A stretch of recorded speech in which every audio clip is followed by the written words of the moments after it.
أعوذ بالله من الشيطان الرجيم بسم الله الرحمن الرحيم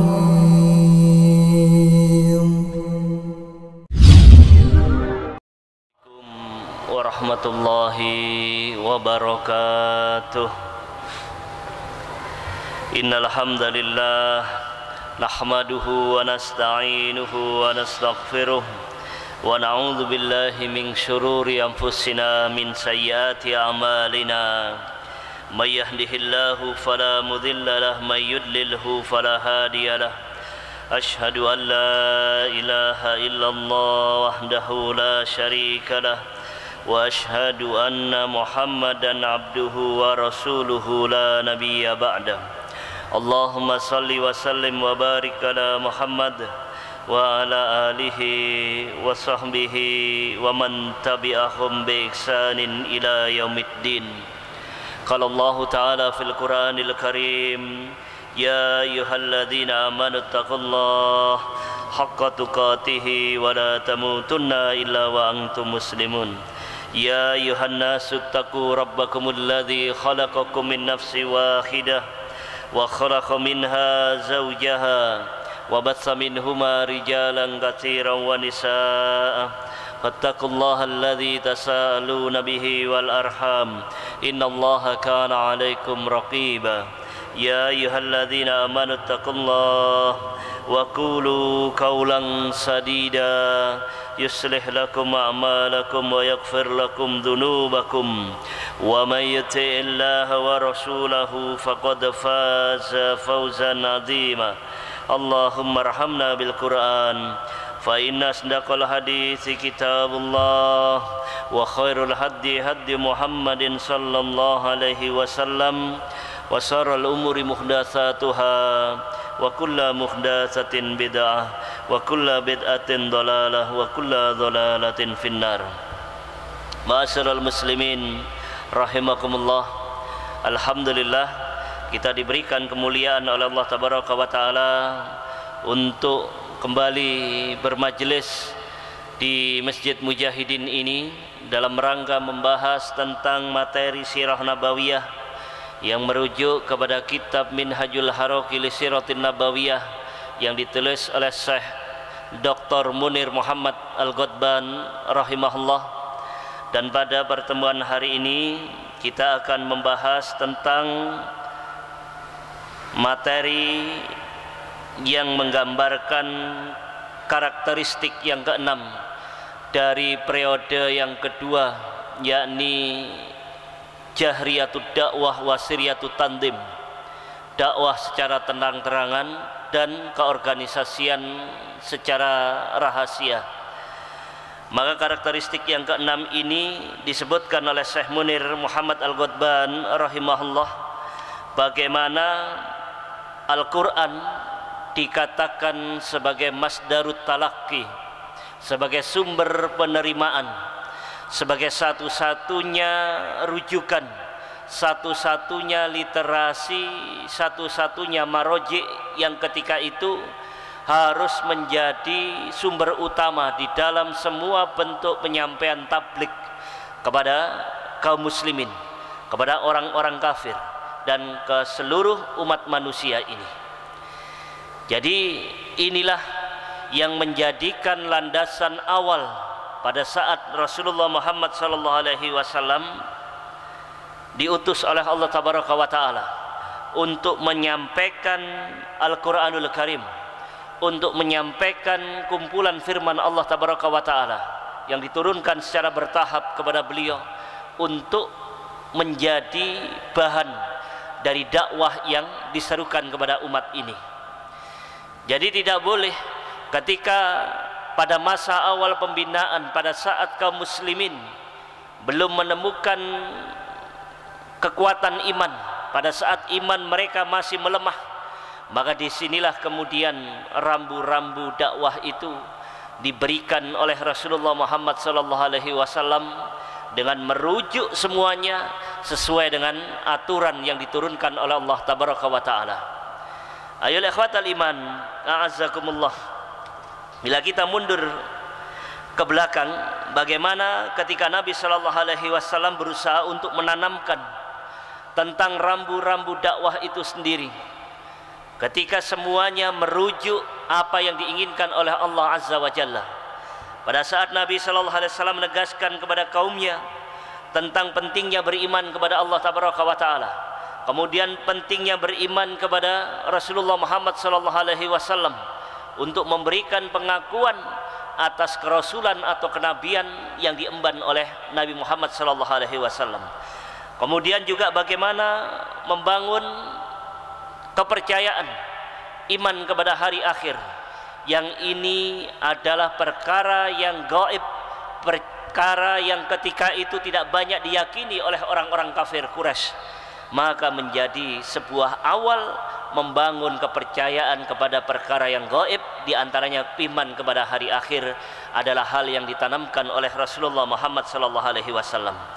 Ini yang disebutkan oleh Nabi ketika Nabi berbicara mengajak kepada kaumnya untuk mengajak mereka kepada persoalan tauhid, baik tauhid rububiyah atau tauhid uluhiyah atau tauhid asma wa sifat. Maka Nabi katakan kepada kaumnya ketika itu, alhamdulillah ahmaduhu wa asta'inuhu wa uminu bihi wa atawakkalu alaihi wa ashhadu an la ilaha illallah wahdah la syarikalah inna ra'ida la yaghzibu ahlahu wallahi alladhi la ilaha illa huwa. Ini kalimat pertama yang Nabi serukan kepada kaumnya untuk meneguhkan kalimat tauhid, kalimat yang mengajak umatnya meninggalkan seluruh bentuk uluhiyah, seluruh bentuk rububiyah, yang kemudian difokuskan untuk mewujudkan uluhiyah dan rububiyah itu hanya kepada Allah Subhanahu wa Ta'ala semata. Ya, sesungguhnya bagi Allah, pujian bagi Allah, kata Nabi, aku memujinya, meminta pertolongan kepadanya, beriman kepadanya, bertawakal kepadanya, dan bersaksi bahwa tiada ilah kecuali Allah semata, tiada sekutu baginya. Sesungguhnya pemimpin tidak akan mendustai keluarganya, demi Allah yang tiada ilah kecuali Dia. Lihat sekali lagi, kalimat-kalimat yang Nabi seru menggambarkan ajakan untuk mentauhidkan Allah Subhanahu wa Ta'ala. Artinya apa? Resiko bahwa nanti dari seruan dakwah tauhid ini akan berbenturan secara langsung terkait dengan persoalan ideologi teologis yang dimiliki oleh orang-orang kafir Mekah ketika itu. Pada saat ketika mereka menyaksikan, mereka meyakini bahwa berhala-berhala mereka ini tidak satu, ada Hubbal, Manan, Siwa, Latta, Uzza dan sebagainya. Tiba-tiba mereka diajak, digiring kepada satu hakikat penyembahan yang hakiki, yang sebenarnya, yang membuat mereka selamat di dunia dan di akhirat, yakni mengarahkan segala bentuk ubudiyah, mengarahkan segala bentuk uluhiyahnya kepada Allah Subhanahu wa Ta'ala. Ini seruan dakwah tauhid yang dibangun berdasarkan risalah wahyu dari Allah Tabaraka wa Ta'ala. Kemudian yang kedua, mengajak untuk beriman, mengakui eksistensi kerasulan yang diemban oleh Nabi Muhammad sallallahu alaihi wasallam, di mana Nabi serukan dalam seruan dakwah yang keduanya, beliau katakan di hadapan orang-orang Makkah ketika itu, Nabi katakan, inni rasulullahi ilaikum khasah, sesungguhnya aku adalah utusan Allah, adalah Rasulullah yang diutus kepada kalian khasah, secara khusus, wa ilan nasi ammah, dan kepada manusia secara keseluruhan. Artinya misi kerasulan, misi kenabian yang ada pada Muhammad sallallahu alaihi wasallam tidak sekedar tertuju kepada orang-orang Arab, tidak sekedar tertuju kepada mereka yang berada di Jaziratul Arab, tetapi tertuju kepada seluruh dunia. Sebagaimana penegasan yang Allah sebutkan di Al-Qur'anul Karim, wa ma arsalnaka illa rahmatan lil alamin, dan tidaklah aku utus engkau ya Muhammad kecuali menjadi rahmat bagi seluruh alam semesta ini. Semuanya yang ini membedakan dakwah yang diseru oleh para nabi dan rasul sebelum Rasulullah Muhammad sallallahu alaihi wasallam. Nabi Musa alaihi salam kepada orang-orang Yahudi Bani Israel, Nabi Isa alaihi salam kepada orang-orang Bani Israel. Ya, demikian pula nabi-nabi jauh sebelum itu semuanya. Mereka terbatas pada lokal, pada tempat, pada geografis di mana nabi atau rasul itu lahir. Hal yang membedakan dengan sifat kenabian dan kerasulan Rasulullah Muhammad sallallahu alaihi wasallam, di mana dakwahnya menyeru kepada seluruh umat manusia yang ada di dunia ini. Artinya dari sini ada pengakuan dan keyakinan tidak ada nabi dan rasul sesudah Rasulullah Muhammad sallallahu alaihi wasallam. Beliau dikatakan sebagai khatamul anbiya wal mursalin, penutup para nabi dan rasul. Ini menegaskan tidak ada lagi peluang bagi orang sesoleh apapun dia, sebaik apapun dia, sebagus amalan apapun dia di dalam urusan ubudiyah kepada Allah tabaraka wa taala, tidak akan pernah menjadikan dirinya sebagai seorang nabi atau rasul di hadapan Allah Subhanahu wa taala. Maka dari sini kemudian kenapa Majelis Ulama Indonesia ketika itu mengeluarkan fatwa sesat tentang kesesatan kelompok-kelompok yang meyakini adanya nabi atau rasul setelah Rasulullah Muhammad sallallahu alaihi wasallam. Di antaranya adalah Ahmadiyah. Bagaimana mereka pendiri kelompok Ahmadiyah Mirza Ghulam Ahmad yang meyakini bahwa dia adalah nabi baru selepas Rasulullah Muhammad sallallahu alaihi wasallam. Jelas ini kesesatan, menyelisihi daripada Quran dan As-Sunnah. Maka tidak boleh kemudian kita berikan pembelaan kepada mereka. Maka kalau ada seruan-seruan untuk memberikan kepada kelompok-kelompok yang sudah disesatkan, baik Ahmadiyah maupun Syiah, di mana Syiah juga memiliki ideologi yang berbeda dengan kaum muslimin. Bahkan tokoh Syiah mereka di Indonesia dengan tegas mengatakan Rob yang kami sembah, Tuhan yang kami sembah berbeda dengan Tuhan yang disembah oleh Muhammad. Jelas. Maka tidak boleh kemudian kelompok-kelompok ini mengakui bagian daripada Islam itu sendiri, karena mereka menyelisihi sunnah, karena mereka menyelisihi kitabullah. Padahal sudah dinaskan tidak ada rasul, bahwa Nabi sallallahu alaihi wasallam ini sebagai rahmatan lil alamin. Tidak ada lagi kemudian klaim-klaim sepihak dari individu-individu sesoleh apapun mereka, sebanyak apapun kelompoknya, sepanjang apapun jenggotnya umpamanya. Maka tidak boleh kemudian mereka mengklaim bagian dari barisan para nabi dan rasul. Waliyadu billah. Masyarul muslimin, a'azakumullah. Kemudian garis besar dari rambut dakwah yang diseru oleh Nabi sallallahu alaihi wasallam adalah menyebutkan keimanan terhadap perkara-perkara yang gaib, di antaranya terhadap kehidupan setelah kematian, yakni pada saat yaumil akhir, kehidupan akhirat. Disebutkan oleh Nabi sallallahu alaihi wasallam dalam khutbahnya, wallahi latamutunna kama tanamuna wa latub'atsunna kama tastayfiduna wa latuhasabunna bima ta'maluna wa innahal jannatu abadan awin naru abadan. Maka kata Nabi sallallahu alaihi wasallam, wallahi demi Allah, kalian pasti akan mati sebagaimana kalian tidur, kalian pasti akan dibangkitkan sebagaimana kalian bangun tidur, kalian pasti akan dihisap atas apa yang kalian amalkan. Sesungguhnya dia adalah surga selama-lamanya atau neraka selama-lamanya. Masyarul muslimin, a'azzakumullah. Ini perkara penting. Berapa banyak manusia yang dia menggambarkan dirinya sebagai orang yang arogan dengan penalaran ilmiahnya, merasa bahwa tidak ada kehidupan sesudah kematian, bahwa dia meyakini bahwa kehancuran dunia adalah akhir dari semuanya. Bahkan mereka menyindir orang-orang yang mengatakan tentang surga dan neraka itu adalah para pendusta, para pengkhayal.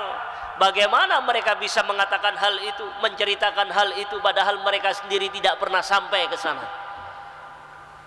Ini logika orang bodoh. logika yang tidak pernah dibangun dengan nalar keimanan, ya, logika setan yang melampaui daripada nalar ilmiah yang ditunjukkan oleh Allah tabaraka wa ta'ala. Contoh, dalam keseharian saja kadang kita memiliki pemahaman kalau saya tidak merasakan sendiri, saya tidak yakin. Oke? Ini yang terjadi apa? Ketika sudah naik sepeda motor, bannya meletus, dor. Kadang kita tidak percaya, kita turun dari sepeda motor kita pegang itu ban sampai yakin kempes, oh ya bocor. Nah, kadang seperti itu, tidak menjadikan iktibar, pelajaran dari kisah-kisah yang terdahulu. Fa'tabiru ya ulil absor, ambillah pelajaran wahai orang-orang yang memiliki pandangan. Padahal ini perintah Allah tabaraka wa ta'ala, masdarut talaki fil Qur'anil Karim, sumber penerimaan dari Al-Quranul Karim, ya. Allah sudah menyebutkan demikian. Kadang nyon sewu, ya, sampai diguyoni, awas itu tai ayam. Kadang kita tidak percaya, unda itu mungkin lelehan coklat, atau itu mungkin petis dari OT-OT yang jatuh. Orang tidak percaya. Kadang sampai waliyadzubillah, ya, dicium, oh iya. Nah, perilaku kita sama seperti itu, Pak. Kadang tidak percaya dengan apa yang diberitakan oleh Al-Quranul Karim terhadap kehidupan akhirat, terhadap gambaran surga dan neraka. Ya Allah, ini. Maka kenapa kehidupan akhirat itu harus dihadirkan? Dalam rangka mewujudkan keadilan, salah satunya yang tidak mungkin tertegak di dunia ketika itu. Betapa banyak kezaliman dirasakan oleh kaum muslimin, terutama sebagian besar hari ini di dunia. Ketika mereka menuntut keadilan, mereka tidak mendapatkan keadilan sama sekali.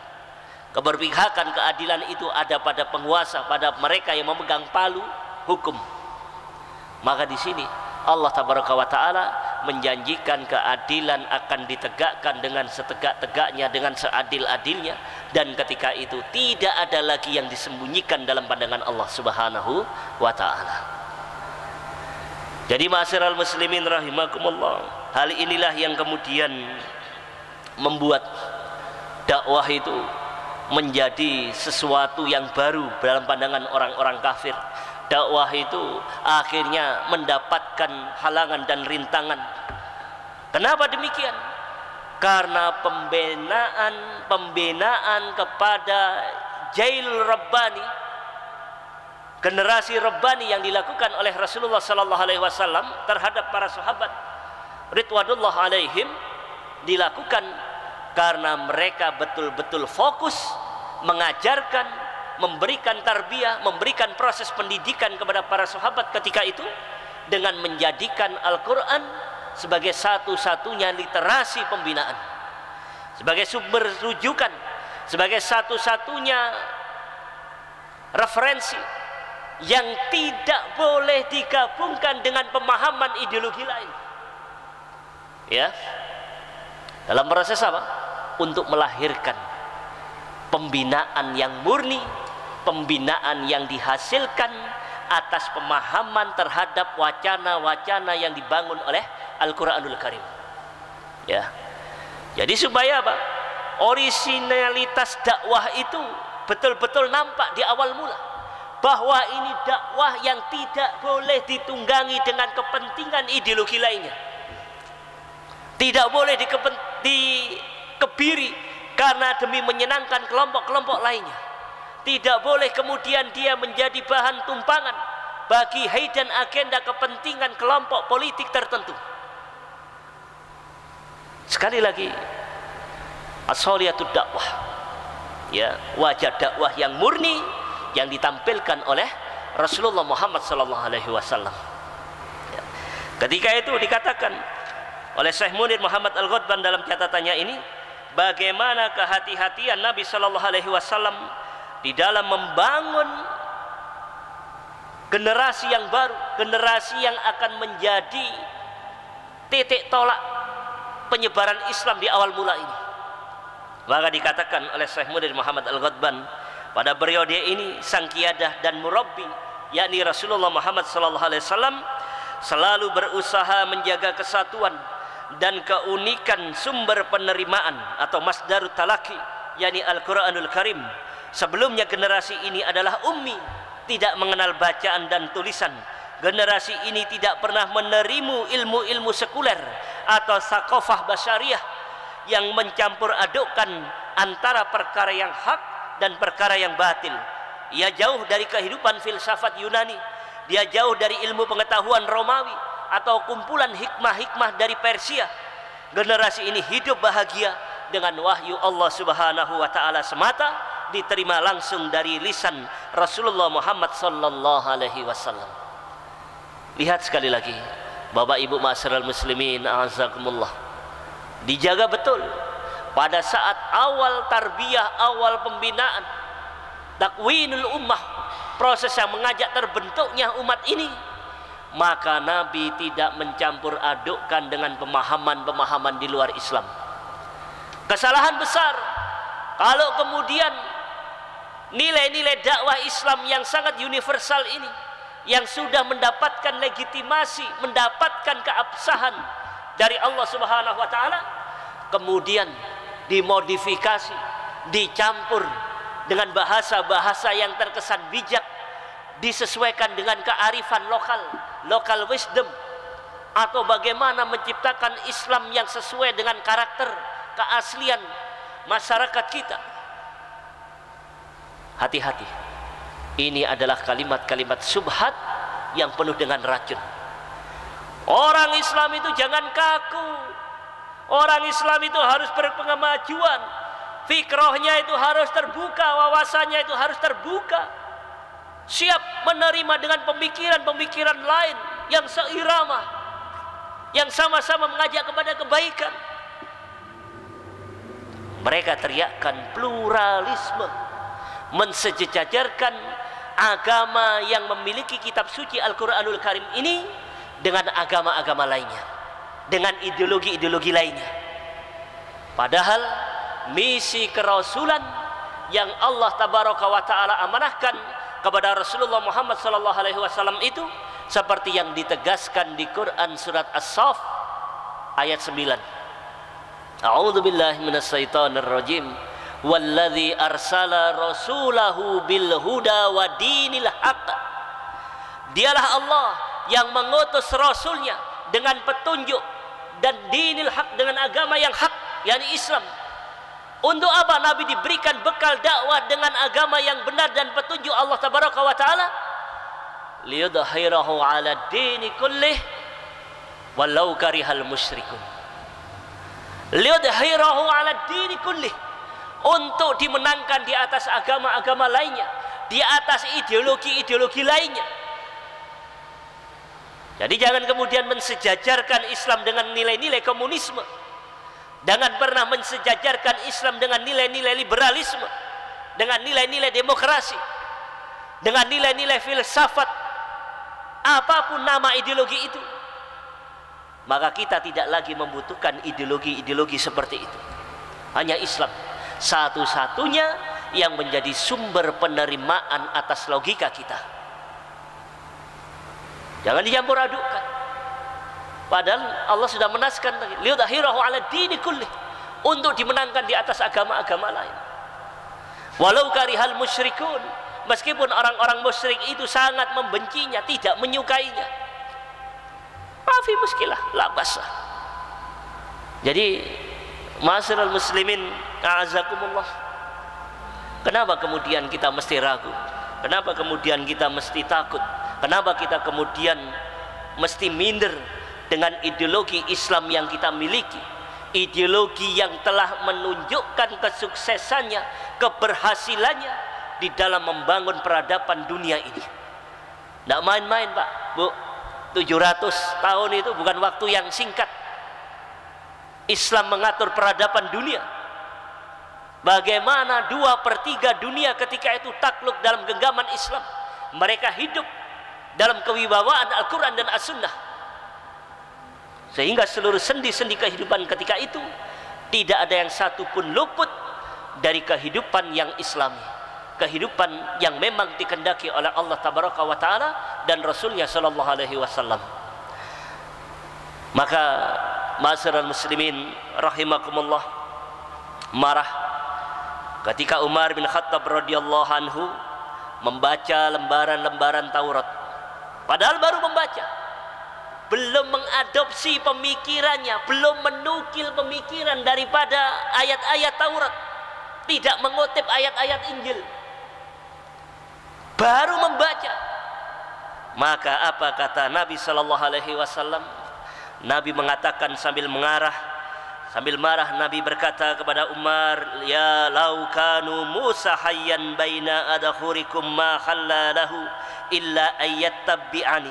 Seandainya Musa itu hidup di antara kalian, niscaya tidak boleh baginya kecuali mengikuti aku.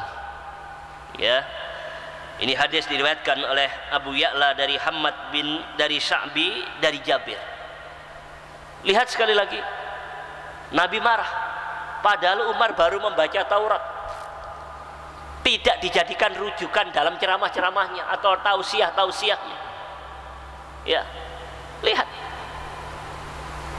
Nabi sangat tidak suka seorang Muslim berinteraksi dengan kitab lain, tidak ada tujuan daripada itu. Ya, Nabi, ya Allah, sekali lagi kemarahan Rasulullah Sallallahu Alaihi Wasallam ini wujud dari rasa cintanya kepada para sahabat, kepada murid-murid beliau. Ya, ausaku urul iman al muwalatu fillah wal muadatu fillah wal hubbu fillah wal bughdu fillah. Ya, ikatan iman itu semakin kuat ketika apa? Seseorang itu mengadakan permusuhan karena Allah dan mengadakan loyalitas perwalian karena Allah. Kemudian dia mencintai karena Allah dan membenci karena Allah Subhanahu wa Ta'ala. Jadi Nabi tidak suka. Tidak sukanya itu karena Allah. Karena beliau tidak menginginkan para sahabat itu di awal mula proses dakwahnya terkontaminasi dengan pemikiran ideologi-ideologi lain pada saat keimanan mereka baru terbangun. Keimanan mereka ibarat sebuah bunga yang baru mekar, baru menampakkan keindahan. Jangan sampai dirusak. Ini yang diinginkan oleh Nabi kita Muhammad Sallallahu Alaihi Wasallam. Makanya sekali lagi Nabi ingin bagaimana jiwa-jiwa yang suci itu, jiwa-jiwa yang tunduk terhadap Rabb-nya kepada Allah Tabaraka wa Ta'ala, ya, ingin agar jiwa-jiwa itu dipenuhi dengan Al-Quranul Karim. Ya, Masya Allah. Ini penting sekali lagi ma'asyiral muslimin, a'azakumullah. Ya, bagaimana dikatakan ayat-ayat ini cukup untuk mengkader dan melahirkan generasi Quran yang unik. Jailul Farid, kata Syed Khutub istilahnya, generasi yang unik. Generasi yang unik, kenapa dikatakan unik? Karena tidak menerima pembinaan ideologi lain selain daripada Al-Quranul Karim. Maka dikatakan di sini generasi ini tidak menerima pelajaran selain dari wahyu Allah atau hadis Rasulullah Sallallahu Alaihi Wasallam. Tetapi wahyu ini telah sanggup merontokkan segala pikiran, segala kotoran ideologi dan nilai-nilai jahiliyah yang melekat di dada mereka, digantikan oleh nilai-nilai baru yang datang dari Allah Subhanahu wa Ta'ala, penguasa alam semesta ini. Sehingga ketika Umar dilarang untuk membaca kitab Taurat, ya, walaupun seandainya Musa nanti turun hidup bersama zamannya Nabi Muhammad Sallallahu Alaihi Wasallam, maka kata Nabi, Musa tidak halal kecuali dia mengikuti ajaran yang dibawa oleh Rasulullah Muhammad Sallallahu Alaihi Wasallam. Makanya apa? Nanti ketika pada saat tanda-tanda akhir zaman min alamati sa'ah, di antaranya turunnya Nabi Isa alaihi salam, ya, ketika itu di negeri Syam, padahal Nabi Isa memiliki kitab suci Injil, menyeru kepada kaum Bani Israel. Tapi karena dia diutus pada satu kehidupan setelah Rasulullah Muhammad Sallallahu Alaihi Wasallam, ketika menjelang kiamat Nabi diturunkan di satu tempat di masjid yang bernama Al-Manarul Baidho, menara yang putih, ya, yang itu disepakati oleh para ulama. Ada yang menyebut di Masjid Jami' Al-Umayyah yang ada di Damaskus, ibu kota Suriah. Sementara yang lain mengatakan lokasinya tidak jauh daripada masjid itu. Walhasil, ketika Nabi Isa alaihissalam turun, beliau mengikuti syariat Rasulullah Muhammad sallallahu alaihi wasallam. Dibuktikan dengan apa?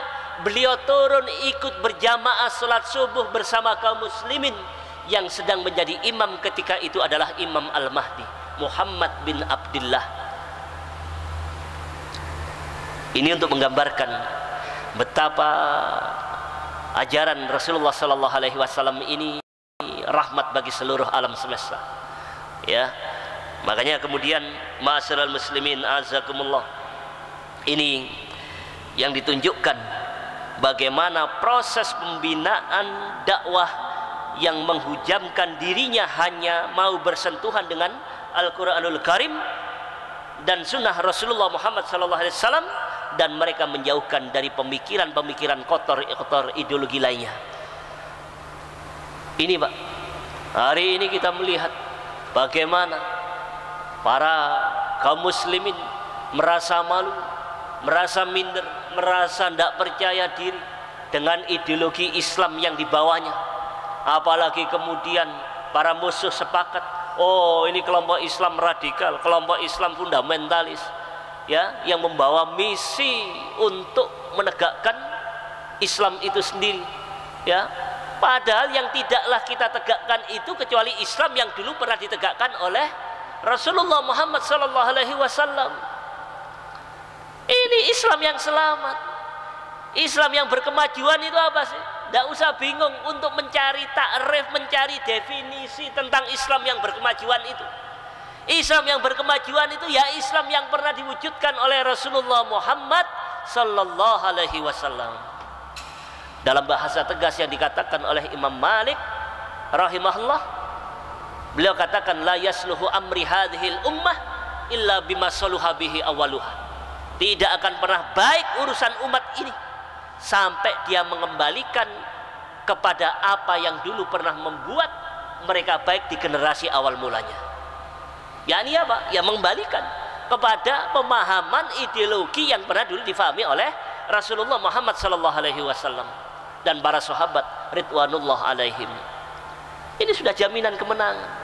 Ketika kita konsisten, ketika kita istiqomah, ketika kita sabat terhadap apa yang dibawa oleh Nabi SAW kepada Al-Quran sebagai masdarut talaki, insya Allah kemenangan akan Allah janjikan kepada kita kaum muslimin. Ya, yuthabbitullahu alladhina amanu bil qawli tsabiti fil hayati dunya wa fil akhirah. Allah meneguhkan hati orang-orang yang beriman itu dengan apa? Bil qawli tsabit, dengan ucapan yang kokoh, ucapan yang teguh di atas prinsip, yang mereka tidak tergoda, tidak tergoyahkan untuk menggadekan atau mengganti ideologi Islam ini dengan ideologi lainnya.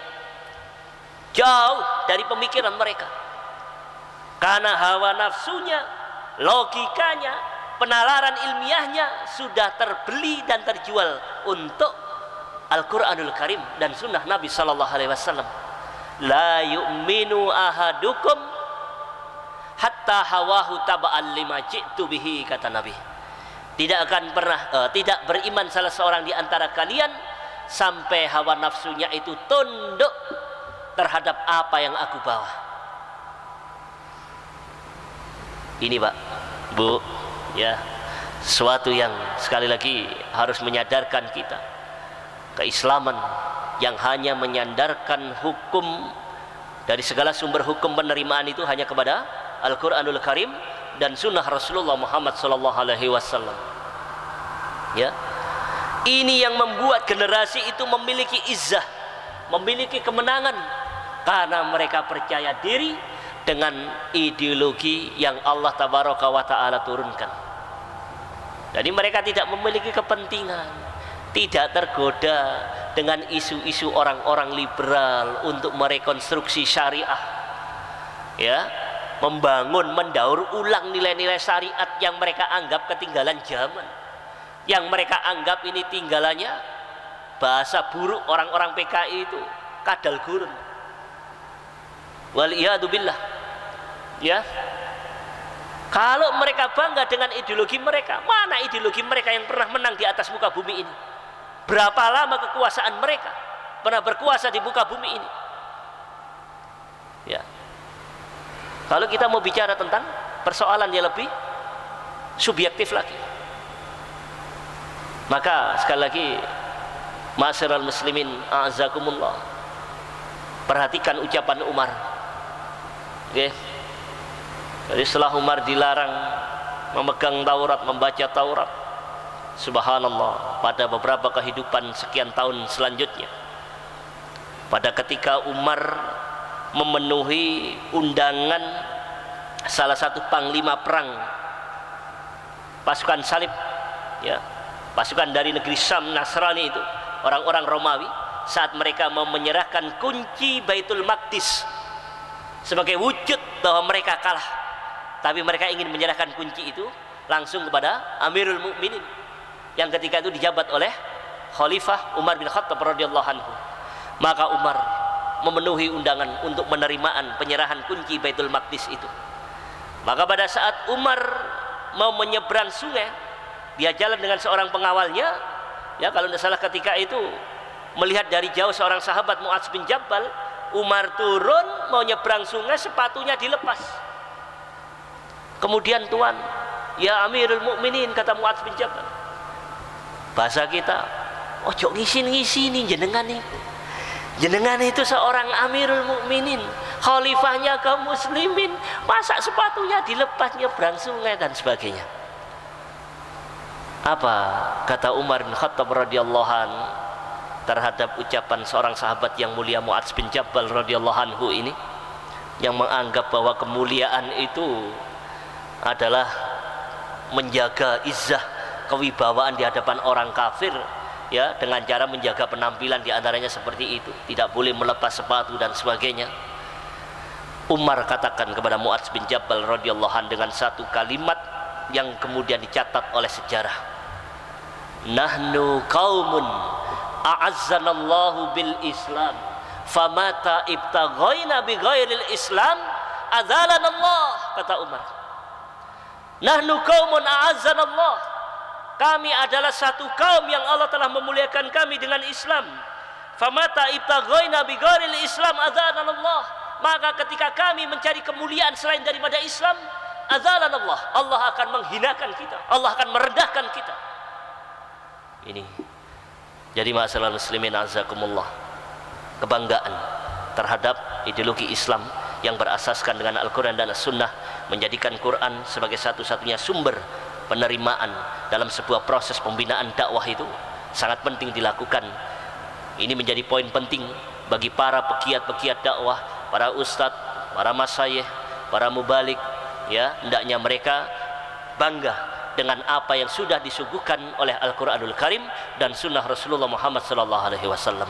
Aqulu qouli hadza wa astaghfirullah li wa lakum. Subhana rabbika rabbil izzati amma yasifun wa salamun alal mursalin walhamdulillahi rabbil alamin. Subhanakallahumma wa bihamdika nasyhadu an la ilaha illa anta nastaghfiruka wa natubu ilaik. Assalamualaikum warahmatullahi wabarakatuh.